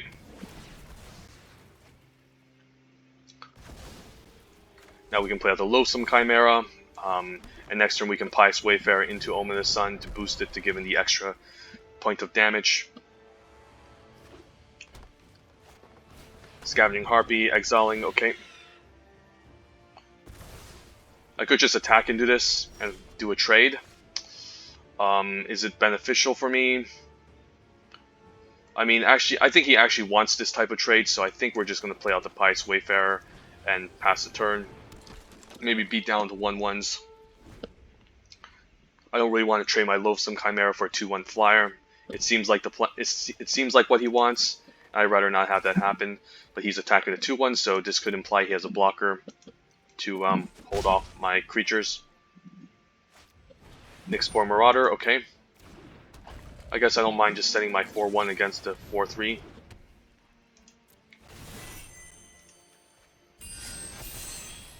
Or I can play defense. I don't think our deck is looking to play defense, let's just attack. This is a good turn to attack here, just to get him for 4. And then we can sacrifice the Omen end of turn and Scry 2. I'm fine taking the hits since I do need to maybe load up some enchantments onto my small creatures.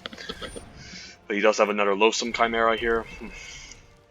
So maybe we're forced to take this. I mean, I don't really want to chump a 4/3 at this time. So he's just going to stay back and play defense.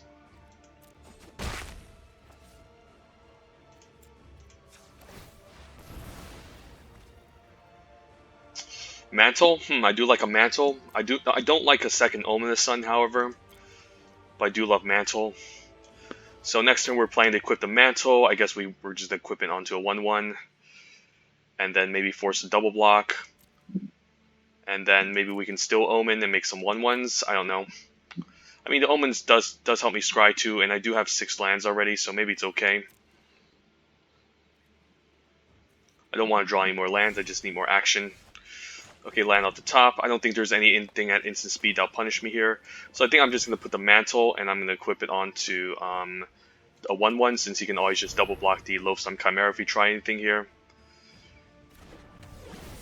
And then we'll just boost it here, and then attack in with both Loathsome Chimera and Mantle and the 6/6. And this is 10 damage, which is a lot, so he does need to deal with this. If he's double blocking, that does make me happy. We'll obviously kill the Nyxbor Marauder first. Yep. And we still get 2 2/2s out of this, so this is quite nice. And it goes into the graveyard, so it does feel Constellation. He's going to get back the Nyxbor Marauder, sure. We don't really care. We can still attack into it. Nessian Hornbeetle, okay. Does he have another land? No land. Okay, he's just trying to grow the Nessian Hornbeetle. Makes sense. Guess I don't mind just moving the attacks. Attack with these 3. He obviously wants to trade the 2/1 for the 4/1, but that's okay. I do like this attack because if he does block with the 3/3, I can Omen of the Sun to pump it and trade off for the Nessian Hornbeetle. Okay.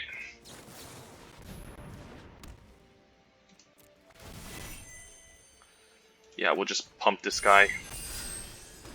Get him for 3, and then we can sacrifice the Omen end of turn to a Scry 2 and hopefully find a good removal spell or the Commanding Presence off the top. So we do need to kind of kill him quickly. So that's the game. That's the name of the game.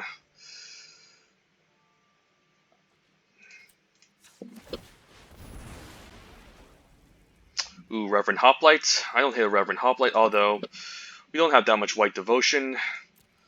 So maybe we're forced to bottom it. Yeah, it just doesn't look that good. So like, if we play the Reverend Hoplite, we'll make 2 1/1s, I guess. So if we attack with all next turn, he blocks, we get in for 3. Yeah, it doesn't seem that good. We'll just bomb both. We just need to get something better. Not a land, though. So I guess we're just going to escape this Loathsome Chimera and start beating down with it. And hopefully he doesn't find an answer. Yeah, let's just pass.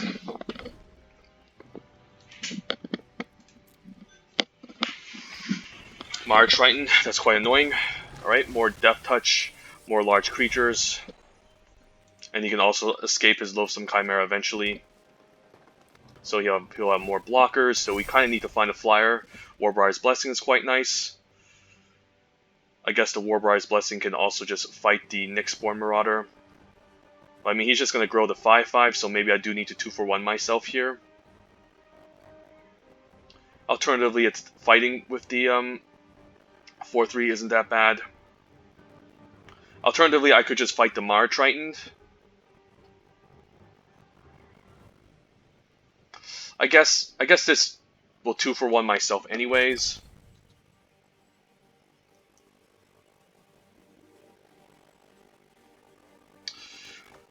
I mean, I guess this also gives my Loathsome Chimera Constellation. So it's actually not that bad, but he should be able to escape a Loathsome Chimera anyways to start growing the Nessian Horn Beetle. So regardless, I think I'm in a rough spot. Yeah, I think I need to maybe use a Warbriar's Blessing to fight the Nessian Horn Beetle here. He's holding up yeah, I'm going to use the fight to kill the 5/5 2-for-1 myself, and then we're going to pump the 2/2 so we can attack for 3.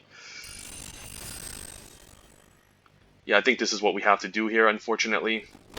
Otherwise, it's just going to grow out of hand, and there's no way we can attack past it unless we find a Dreadful Apathy. So I'm fine attacking for 3 here, and if he wants to try out the Mara Triton, that's also good.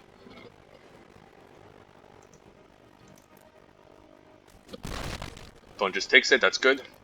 Just pass the turn. Sacrifice the Omen end of turn. The 2-for-1 doesn't feel good, but again, I can eventually get the Loathsome Chimera back, and hopefully I can find something good off the top. Timret, that's going to mess with my graveyard. Okay, so this game seems pretty hard to win. I don't think Glory Bearers is going to do anything here. Like, I could give the 2/2 Constellation and attack, but he's just going to block with Timret. So I think we're just going to pass the turn here. And hopefully maybe we can find some flyers to go over the top and win.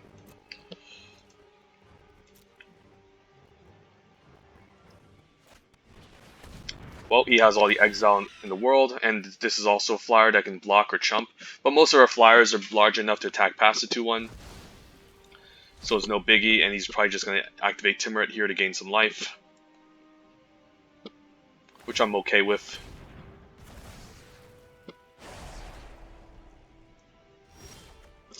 Siona, okay, Siona to the rescue. Let's get something good. Ooh, I like all of these. Might just have to be the Commanding Presence here. I don't think a Dreadful Apathy at this point is good, so we'll take the Commanding Presence. And the question is, do we equip onto the Glory Bearers? Like, it's not bad. It's going to give it first strike. And it's going to have a lot of toughness, so I think we go for it.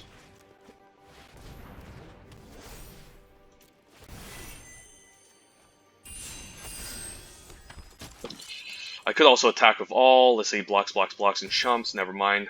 Let's just attack with a 6/7. And he doesn't have any good blocks except chumps here, since this has first strike. And Timuret doesn't have enough power to deal with the Glory Bearers. And if he takes 6, then we can just alpha him and kill him next turn. So he does need to chump here.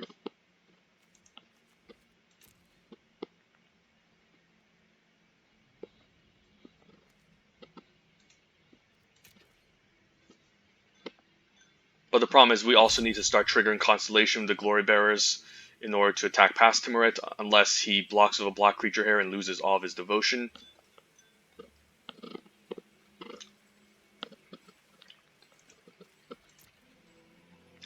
Opponent's in a rough spot. This has first strike, so Death Touch won't be able to kill off the Glory Bearers, so this is quite nice. We have extra flyers in the deck. If he does kill a Glory Bearers, this is going to be a more longer, grindier game. Okay, Underworld Dreams. I guess now we can't attack past Timuret, so we maybe need to find an answer for Timuret. Let's say we alpha here, and attack with all. What will happen? Blocking here, blocking here, blocking here. Actually, that's not bad. Let's just attack. I think the alpha is pretty good here. This is just going to do a lot of damage. And he might be forced to use Timuret to exile. He's forced to put Timuret in front of 5-7, but then he can get some valuable trades, but we're still going to get in for a lot of damage.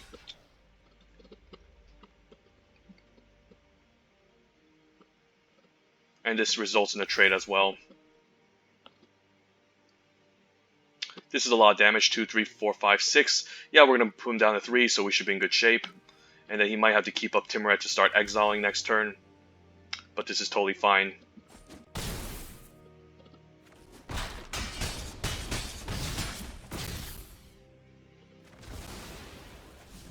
And then we can still beat down here. The opponent can activate Timuret and gain how much life? 1, 2... I mean, I guess he's just going to play out creatures still.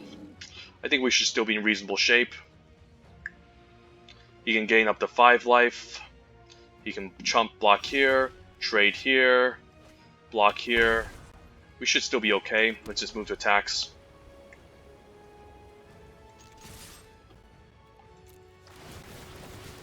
And this is quite nice, giving our extra creatures toughness so that Soul Reaper won't be able to trade off for any of our small creatures. He needs to rely on Timuret activations to stay alive, and he's forced to exile his own graveyard as well, so opponent's definitely in a rough spot.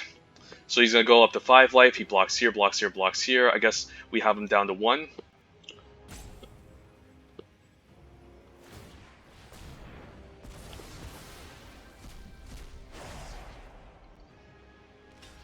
But he's forced to chump this 3-5 and lose more creatures.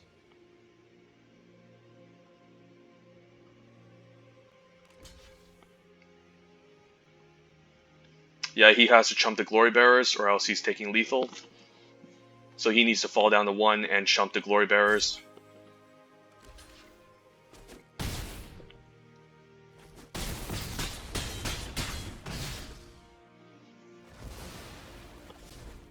If we can find something against this Timuret, it should just be game over here. But I'm pretty sure he just needs to exile his own graveyard to stay alive. So how much life does he have? He has 3, 4, 5, 6, 7 life. He does need to put some creatures onto the battlefield, though.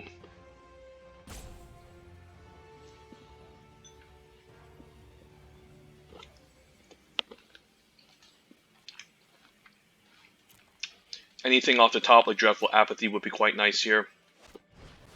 Aspect of Lamprey to give lifelink, okay. So that's going to put a halt to our progress. However, I actually don't mind a trade with the Glory Bearers if he decides to trade off the Nyxborn Marauder. This also shrinks down Timuret's Devotion. Daybreak Chimera, not bad. Yeah, I don't mind a trade.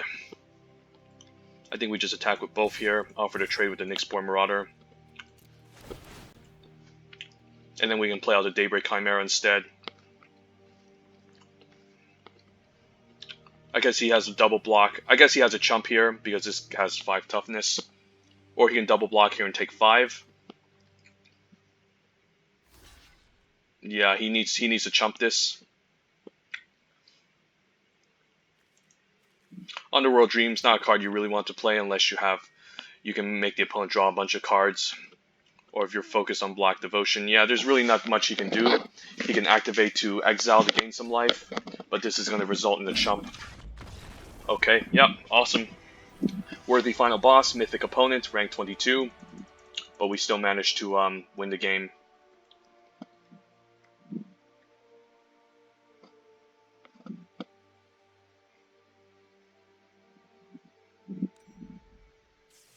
All right, let's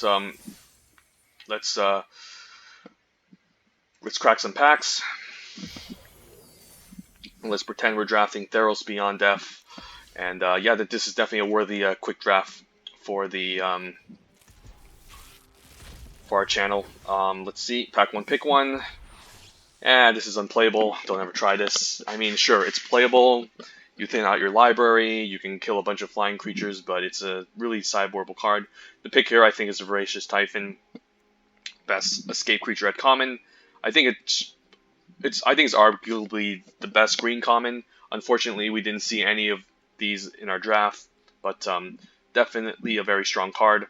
Yeah, just a 4-mana 4/4 is a good ground attacker, good blocker, and also once you escape this in the late game, a 7/7 is definitely something quite scary that it's difficult to deal with. So yeah, easy Voracious Typhon.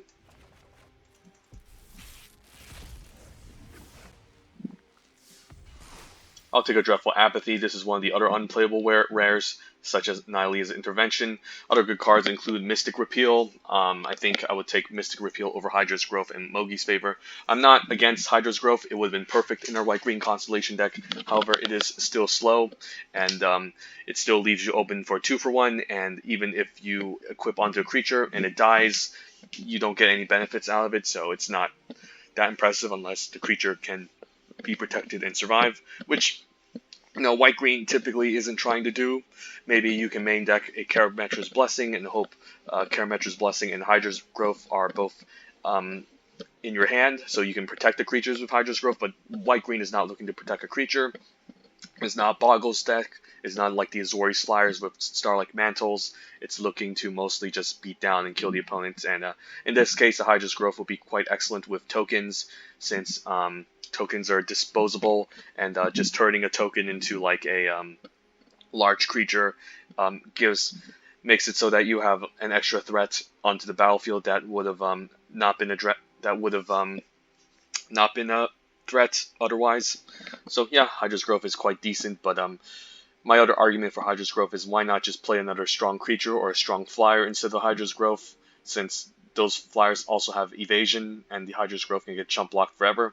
But it's still a fine, reasonable card if it sticks on a creature and you're ahead.